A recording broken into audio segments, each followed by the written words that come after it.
Mini સિરીઝમાં આપ સૌનું ફરીને એકવાર સ્વાગત છે. જો તમે જીસેટ કે યુજીસી નેટની પ્રિપરેશન કરતા હો તો મિની સિરીઝમાં જે હું ટોપિક્સ લઈ આવું છું એ તમારા જીસેટ અને યુજીસી નેટ બંનેની પ્રિપરેશનને બૂસ્ટઅપ કરશે. આજનો જે ટોપિક છે that is NCTE.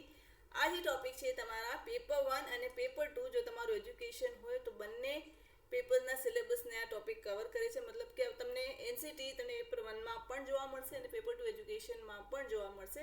So without wasting your time, let's get started today's class. But let me remind you one thing. જો આ વિડીયોઝ તમને હેલ્પફુલ થતા હોય, તમારી પ્રિપરેશનને વધારે સ્ટ્રોંગ બનાવતા હોય, કોઈ પણ રીતે તમને મદદરૂપ થતા હોય ને યસ આ જે ચેનલ છે એના પર તમને એજ્યુકેશનલ વિડીયોઝ જ જોવા મળશે. ઓકે, જે તમારી not only GSET UGC NET but in future તમારી ટીચિંગ એક્ઝામને ડેફિનેટલી હેલ્પફુલ થશે. તો આ ચેનલને સબસ્ક્રાઈબ કરી દેજો. ઓકે, અને યસ આ જે વિડીયોઝ છે, આ જે લેક્ચર્સ છે હું તમને પ્રોવાઈડ કરું તમારા ફ્રેન્ડ્સ સુધી પણ પહોંચાડજો જેથી બીજાને પણ હેલ્પ થઈ રહે. Okay, so let's gate started today's class. NCTE generally આ ટાઈપની જે પણ કાઉન્સિલ્સ હોય છે બરાબર છે એના ફૂલ ફોર્મ્સ પૂછાતા હોય છે, ક્યારે એસ્ટાબ્લિશ થઈ એ બધી વસ્તુઓ પૂછાતા હોય છે. અને ઓબ્જેક્ટિવ શું છે, એના ફંક્શન એટલે કે એના કાર્યપ્રણાલી શું છે, એના કાર્યમાં કયા કઈ વસ્તુઓ કવર થાય છે, આ બધી વસ્તુઓ તમને જનરલી એક્ઝામમાં પૂછાતી હોય છે. તો દરેક વસ્તુ આપણે આજના ક્લાસમાં કવર કરશું. રાઈટ, એનસીટીઈ આ એનો લોગો છે. ઓકે, એનું ફૂલ ફોર્મ શું છે? તો national council for teacher education. હવે જો ટીચર એજ્યુકેશનને રિલેટેડ છે એટલે કંઈ પણ કાર્ય કરશે, કયા એરિયામાં કરશે? ટીચર એજ્યુકેશનના રિલેટેડ એ એરિયામાં એ કાર્યરત હશે. ઓકે, તો તમને આ ટાઈપના ક્વેશ્ચન ઘણી વખત પૂછાતા હોય છે. તો એ જે કાઉન્સિલ હોય છે, એ પણ કાઉન્સિલ હોય તમને ઓપ્શનમાં આપેલું હોય, બટ એ કાઉન્સિલ કયા એરિયામાં કામ કરે છે એના કારણે પણ તમારો ક્વેશ્ચન છે તમારો સોર્ટ આઉટ થઈ જાય છે, ઇઝી થઈ જાય છે. ઓકે, તો યાદ રાખજો એનસીટીઈ જે છે એ T is four teacher education. Right, હવે ફોર્મેશન એની જો વાત કરીએ તો એનસીટીઈ એક્ઝિસ્ટેડ સિન્સ 1973. 1973થી અસ્તિત્વમાં છે. બટ ત્યારે એ કઈ બોડી તરીકે હતી? એડવાઇઝરી. ઓકે, સલાહકાર સંસ્થા તરીકે અસ્તિત્વમાં હતી.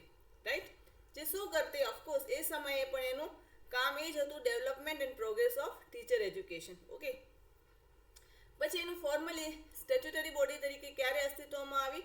તો 1995માં. Okay, under which act? Under national council for teacher education act 1993 એક્ટથી એને સ્ટેચ્યુટરી બોડી તરીકે એને એસ્ટાબ્લિશ કરવામાં આવી. એટલે અહીંયા તમારે શું યાદ રાખવાનું છે કે 1973. ઓકે, ત્યારે એ હતી તો ખરી, બટ એ સમયે એનસીઆરટીનો જ પાર્ટ હતી ને, એ સમયે તે એડવાઇઝરી બોડી તરીકે અસ્તિત્વમાં આવતી.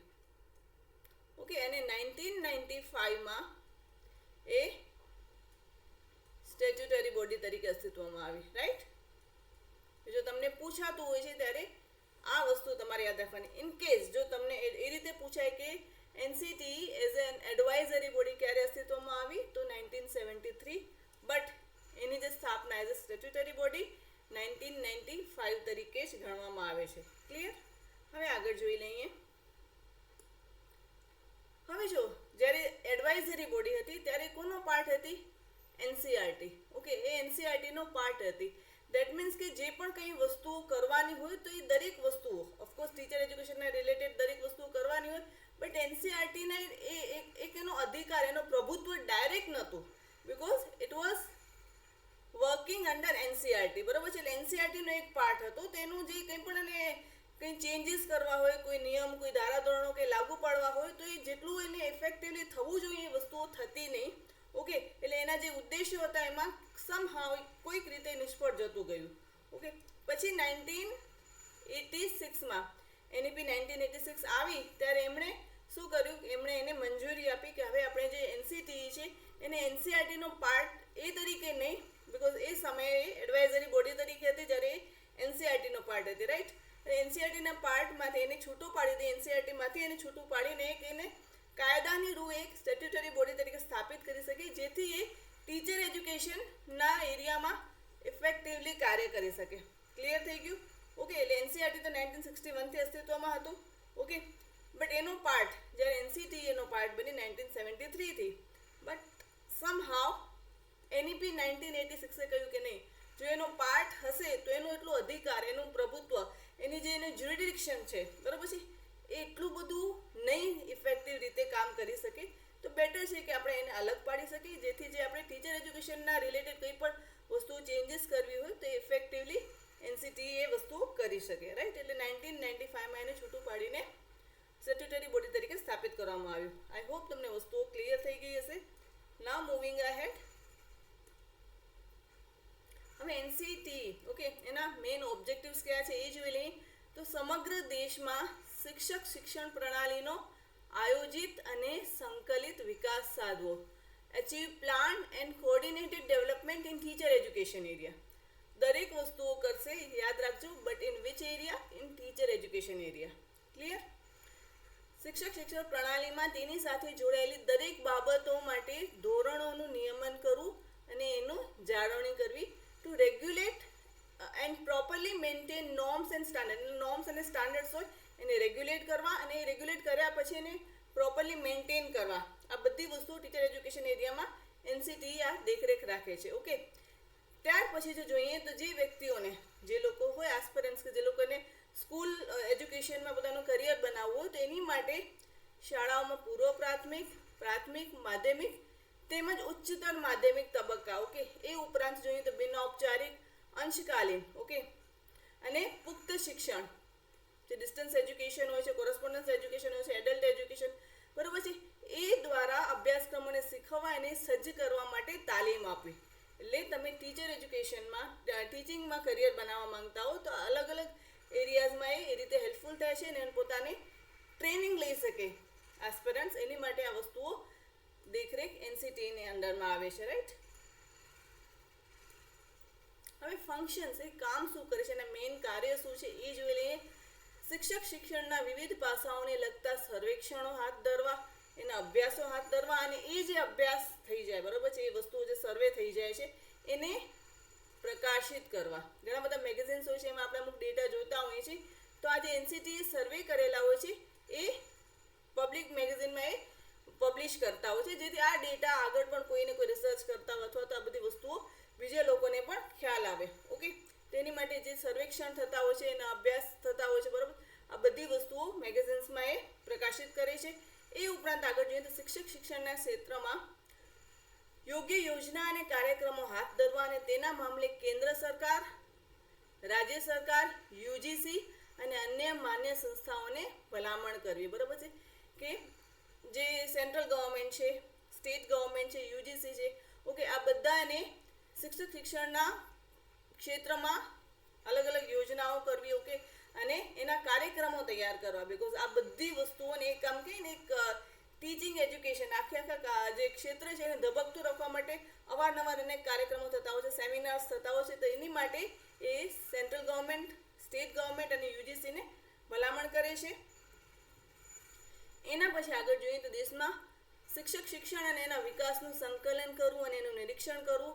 એના પછી નેક્સ્ટ છે શાળાઓમાં અથવા તો માન્યતા પ્રાપ્ત, બરોબર છે, જે ગ્રાન્ટીનેડ સંસ્થાઓ હોય છે એમાં શિક્ષક તરીકે નોકરી મેળવવા માટે લઘુત્તમ લાયકાતની માર્ગદર્શિકા મૂકવી. ઓકે, કે તમારી મિનિમમ ક્વોલિફિકેશન શું હોવી જોઈએ, બરોબર છે. એના ક્રાઇટેરિયાસ કોણ નક્કી કરશે? તો એનસીટી નક્કી કરશે. હવે આગળ જોઈએ ટીચર એજ્યુકેશનમાં અભ્યાસક્રમો અથવા તાલીમોની કોઈ પણ ચોક્કસ શ્રેણી માટેના ધોરણો નક્કી કરવા. ઓકે, એનો સિલેબસ શું હશે, બરોબર છે, એને તાલીમ આપવાની છે, તો આ બધી જ વસ્તુ, એના કોર્સ હશે, કોર્સના કોન્ટેન્ટ શું હશે, મોડ ઓફ કરિક્યુલમ શું હશે, આ બધી વસ્તુઓ એનસીટી નક્કી કરશે, રાઈટ. અને એ ઉપરાંત જેમાં પ્રવેશ માટે લઘુત્તમ પાત્રતા, ઓકે, એના માપદંડો, પછી ઉમેદવારની પસંદગી કઈ રીતે કરવી, પછી ઘણી જગ્યાએ એન્ટ્રન્સ એક્ઝામ થતી હોય છે. એ ઉપરાંત હવે એટલું થઈ ગયું, એના પછી અભ્યાસક્રમનો સમયગાળો, પહેલાં 1 વર્ષ હતું બીએડ, હવે 2 વર્ષ થઈ ગયું એમએડમાં, પણ એ રીતે વસ્તુઓ ચેન્જ થઈ. તો આ બધું એનસીટીના હસ્તક હોય છે ને આ બધી વસ્તુઓ એ રીતે એ લોકો અપડેટ કરતા રહે છે. એ ઉપરાંત આગળ ફંક્શન્સમાં જોઈએ તો ઘણી બધી રેકગ્નાઇઝ ઇન્સ્ટિટ્યૂટ્સ હોય છે જે નવા કોર્સીસ લોન્ચ કરે છે. ઓફકોર્સ ટીચર એજ્યુકેશનના એરિયામાં તે નવા કોર્સીસ લોન્ચ કરતા હોય, ટ્રેનિંગ પ્રોગ્રામ્સ લોન્ચ કરતા હોય છે. તો એની માટે એનસીટી ગાઈડલાઇન પ્રોવાઈડ કરે છે કે જો તમે નવા કોર્સીસ લોન્ચ કરતા હો તો તમારી પાસે એટલી ફિઝિકલ, ઓકે, અને એટલી ઇન્સ્ટ્રક્શનલ ફેસિલિટીઝ જે છે એ હોવી જોઈએ. ઓકે, એ ઉપરાંત સ્ટાફિંગ પેટર્ન, સ્ટાફની લાયકાત કેટલી હોવી જોઈએ, કે આ દરેક વસ્તુની માર્ગદર્શિકા, ગાઈડલાઇન્સ છે એ એનસીટી એ લોકોને પ્રોવાઈડ કરે છે. એ પ્રમાણે જે લોકોને વર્તવાનું હોય છે. એ ઉપરાંત બીજી વાત કરીએ તો જે રેકગ્નાઇઝ ઇન્સ્ટિટ્યૂટ્સ હોય છે એના દ્વારા જે ટ્યુશન્સ ફી, ઓકે, ટ્યુશન ફીના અન્ય જે ફી હોય છે એની માટે પણ પ્રોપર ગાઈડલાઇન NCTE દ્વારા રજૂ કરવામાં આવે છે. એ ઉપરાંત આગળ વાત કરીએ કે ફંક્શન્સ ઓફ NCTE ની, તો જે પ્રવેશ માટે એન્ટ્રન્સ એક્ઝામ્સ લેવાતી હોય છે, બરોબર. તો એ એન્ટ્રન્સ એક્ઝામ માટે શૈક્ષણિક લાયકાત કે ક્વોલિફિકેશન્સ કેટલી હોવી જોઈએ, પ્રવેશ માટેના માપદંડો શું છે, આ દરેક વસ્તુની જે દેખરેખ છે NCTE દ્વારા થતી હોય છે. એ ઉપરાંત શિક્ષણ એટલે કે ટીચર એજ્યુકેશનના ક્ષેત્રમાં નવીનતા અને સંશોધનને પ્રોત્સાહન આપવું, ઇનોવેશન અને રિસર્ચને પ્રોત્સાહન આપવું, અને એ જે વસ્તુઓ કરવામાં આવે છે ટીચર્સ દ્વારા, જે સંશોધન કરવામાં આવે છે, એ બધી વસ્તુઓને એનું સંચાલન કરવું, એના જે પરિણામો, એના રિઝલ્ટ, એના જે ફાઇન્ડિંગ્સ મળે છે એને પણ એ લોકો મેગેઝિનમાં એનો પ્રસાર કરે છે, જેથી બીજા જે ટીચર્સ હોય છે એ પણ આ બધી વસ્તુઓ કરવા માટે પ્રેરાય.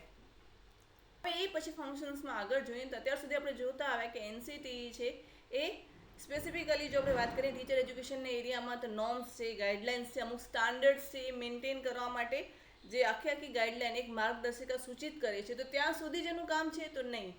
ત્યાં સુધી તો ઓફકોર્સ એ વસ્તુઓ કરે જ છે, બટ એનાથી એક સ્ટેપ આગળ વધીને શું કરે છે, એ પિરિયોડિકલી રિવ્યૂ કરે છે આવી એજ્યુકેશનલ ઇન્સ્ટિટ્યૂટ્સના. ઓકે, આ જે રેકગ્નાઇઝ ઇન્સ્ટિટ્યૂટ્સ હોય છે એને રિવ્યૂઝ કરે છે, અને ત્યાં પણ એને કંઈ પણ એમ થાય કે નહીં, અહીંયા વસ્તુઓ સુધારવા જેવી છે, કે અહીંયા વસ્તુઓ એક લેવલ વધારે આપણે આગળ વધીને વધુ સારી કરી શકીએ છીએ, તો એને કઈ રીતે ઇમ્પ્લિમેન્ટ કરવું એની માટે પણ એ સલાહ આપે છે, એડવાઇસ આપે છે.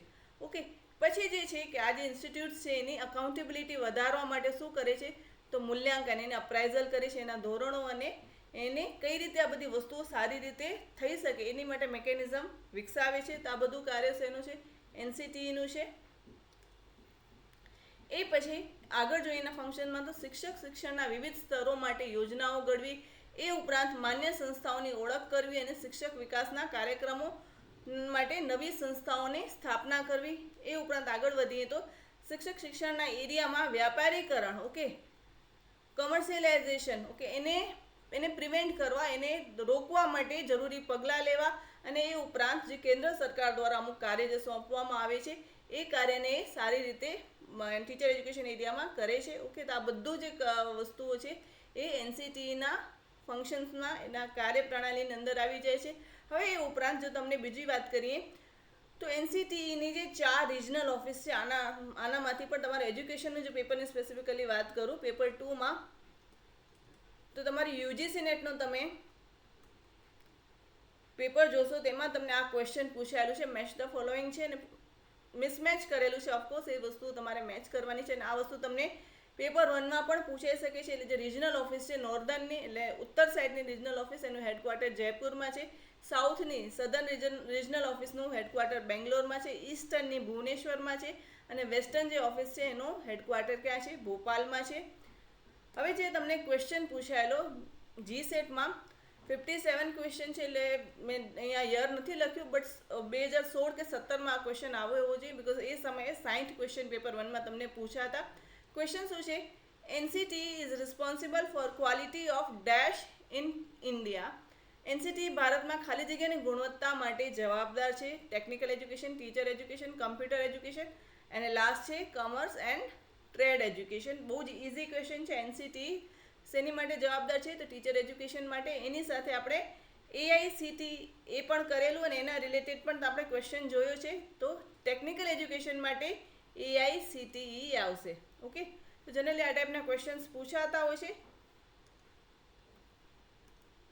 Thank you students for watching. જો ક્લાસ ઇન્ફોર્મેટિવ લાગ્યો હોય, વસ્તુ તમને હેલ્પફુલ થઈ હોય, તો જરૂરથી વિડીયોને લાઇક કરજો અને તમારા ફ્રેન્ડ સુધી આ વસ્તુઓ પહોંચાડજો. અને યસ, જેટલી પણ વસ્તુ શીખો છો એની નોટ્સ બનાવતા હોય, તમે વિડીયો જોઈ લો, સમજી લો, બટ એના પછી પણ નોટ્સ બનાવતા રહ્યો, બિકોઝ આ જે નોટ્સ છે તમને ફાઇનલ રિવિઝન માટે હેલ્પફુલ થશે. Till then by and take care of your self, અને યસ, રિવિઝન કરતા રહેજો.